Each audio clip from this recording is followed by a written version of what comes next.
Je vais appeler ma version de l'assistant vocal que nous avons créé Bob. Ce sera un personnage récurrent.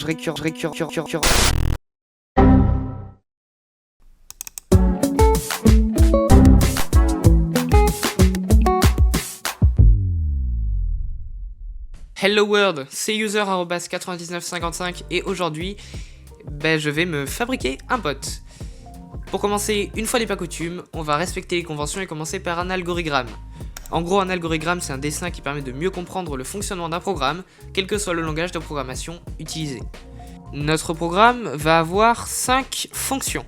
Transformer une phrase prononcée vocalement en une phrase écrite, partir d'un mot-clé pour le rechercher sur Wikipédia et récupérer le premier paragraphe de la page correspondante, ouvrir une page web, envoyer une question à une IA et récupérer la réponse, et bien sûr, transformer du texte en son.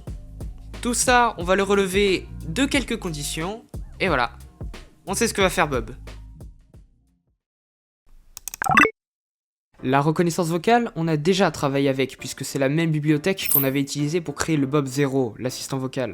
Donc le code est assez simple, on enregistre ce que dit l'utilisateur, et on l'envoie au serveur de Google, qui répond avec le texte écrit. Évidemment, on gère plein d'erreurs assez courantes. Par exemple, si l'utilisateur ne dit juste rien, ou si les serveurs ne sont pas accessibles. Pour Wikipédia, le code a l'air plus imposant, mais c'est juste parce que j'ai fait 2 tests. Les 2 fonctions sont sensiblement les mêmes. En entrée, tu as le texte à rechercher, que tu cherches sur le Wikipédia français. Une fois que tu as cette page, tu prends le premier paragraphe et tu t'en sers de réponse. Le problème, c'est que plusieurs pages Wikipédia peuvent avoir des noms très proches, donc il faut choisir entre plusieurs pages. Dans la première version, je demande à l'utilisateur quelle page il veut choisir, mais ça aurait rajouté une couche de complexité au code final qu'on veut garder simple, puisqu'il aurait fallu rappeler la reconnaissance vocale et tout, donc on va juste prendre le premier résultat de la liste des pages Wikipédia. Bravo, vous êtes sur Internet. Vous allez voir, c'est facile. L'ouverture de page web est très simple avec la bibliothèque OS. En fait, il suffit de faire os.startfile pour demander à l'ordinateur d'ouvrir un chemin. L'ordinateur ouvre donc une URL avec le navigateur. Alors, pourquoi utiliser OS et pas une bibliothèque spécialement conçue pour ça comme web browser ? Au début, j'ai essayé de faire en sorte que ça ouvre aussi des fichiers sur l'appareil, mais c'était chiant pour pas grand chose et j'ai eu la flemme. Donc c'est resté comme ça.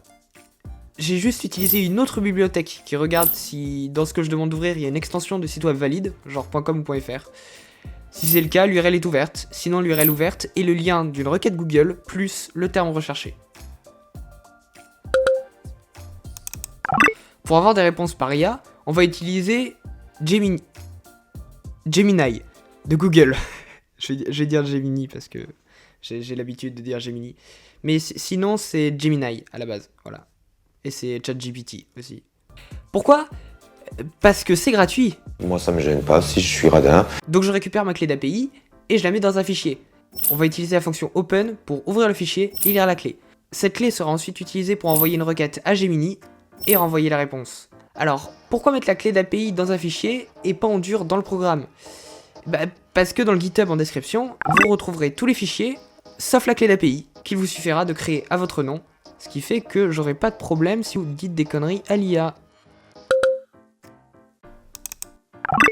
La dernière fois, pour la synthèse vocale, on avait utilisé la bibliothèque PYTTSX3. Or, PYTTSX3 utilise la voix de base de Windows qui est féminine. On va donc devoir utiliser Edge TTS qui va générer un fichier MP3 ensuite lu par la bibliothèque VLC. Et voilà le code final. Énorme! Je t'écoute. Bonjour Bob, ça va ?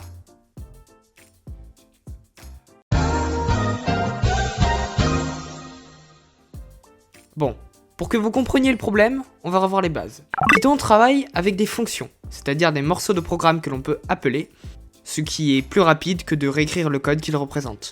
Or, une fonction que tu crées primera toujours sur une fonction de base. Donc si par exemple j'appelle une fonction open, je ne pourrai plus utiliser la fonction open de base de Python qui sert à lire des fichiers. À la boulette. Ça dépasse tout ce que j'ai pu imaginer. Je t'écoute. Fais l'outro à ma place. C'est comme si c'était fait. L'outro est l'un des joyaux les plus secrets et les plus paisibles de Crète. Oh non, pas pas ça. Comme il n'y a pas de voiture et qu'on ne peut y accéder qu'en bateau ou à pied, l'ambiance y est unique. Voici ton itinéraire et tes conseils pour un séjour parfait à Locro. Billet déjà. Comment arriver au paradis? Locro se mérite. Voici le trajet classique depuis la Cana, Chania. Un bus ou voiture de la Cana sur la station environ. Ok, je vais le faire moi-même. Bon, on va pas se mentir, le programme est pas génial. Il marche, hein, mais on peut grandement améliorer son fonctionnement. Ça sera dans un second temps, dans une deuxième vidéo. Dans cette deuxième vidéo, on rajoutera aussi quelques fonctionnalités un peu rigolotes, donc n'hésitez pas à en proposer en commentaire. Et sur ce, Alt F4,